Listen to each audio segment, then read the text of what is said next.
আসসালামু আলাইকুম সুপ্রিয় দর্শক, আশা করি আপনারা সকলে আল্লাহ তাআলার রহমতে অনেক ভালো আছেন। ময়নার কষ্ট এখনও হৃদয় থেকে মুছে যায়নি, কিন্তু নতুন এক শিশুর মৃত্যুতে কেঁপে উঠছে আরেকটি পরিবার, কাঁপছে পুরো দেশ। এবার 7 বছরের ছোট্ট রোজামণি, যার গল্পটা ছিল শুধু খেলার, হাসির, প্রাণীর, কিন্তু সেই গল্প থেমে গেছে একটি পাট ক্ষেতের নীরব কাদায়।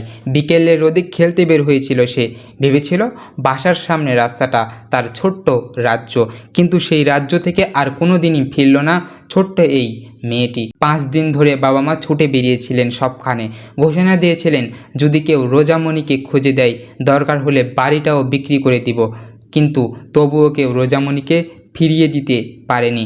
আর ফিরেও এলো সে ছোট্ট একটি নিথর দেহ হয়ে। পিছনের পাটক্ষেত অর্ধগলিতে হয়ে পড়ে, পিছনের পাট খেতে পড়েছিল।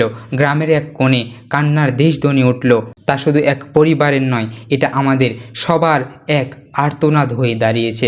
রোজামণির মা এখন বসে আছেন তার মেয়ের খালি চৌকের দিকে তাকিয়ে। ওখানে আর কেউ ঘুমাবে না, ওরা খেলাধুলাও করবে না, যেন এই খালি বিছানা চিৎকার করে বলছে এই দেশে এই শিশুদের জন্য আদেও কি নিরাপদ?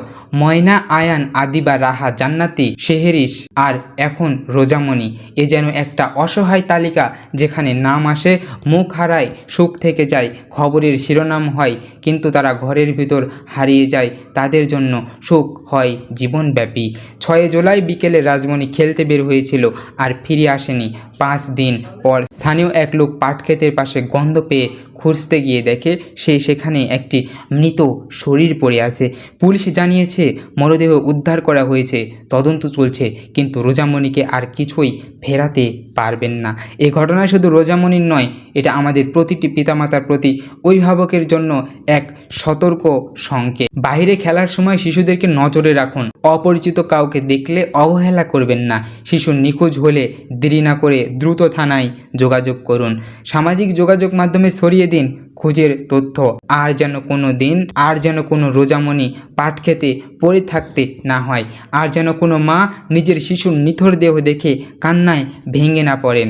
এখন সময় উঠেছে জেগে ওঠার, প্রশ্ন তোলার এবং শিশুদের নিরাপত্তাকে অগ্রাধিকার দেওয়ার। প্রিয় দর্শক, এই ঘটনা সুষ্ঠু তদন্ত এবং যারা এসব অপকর্মের সাথে জড়িত তাদেরকে অবশ্যই আইনের আওতায় আনতে হবে এবং সঠিক বিচার দিতে হবে, তবেই আমাদের শিশুরা নিরাপদে থাকতে পারবে। প্রিয় দর্শক, আজকে এই পর্যন্তই। আপনাদের সঙ্গে দেখা হবে আবারও একটি নতুন ভিডিওতে, আবারও কোনো নতুন তথ্য নিয়ে। ততক্ষণ পর্যন্ত সকলে ভালো এবং সুস্থ থাকবেন। আজকে এখানেই বিদায় নিচ্ছি।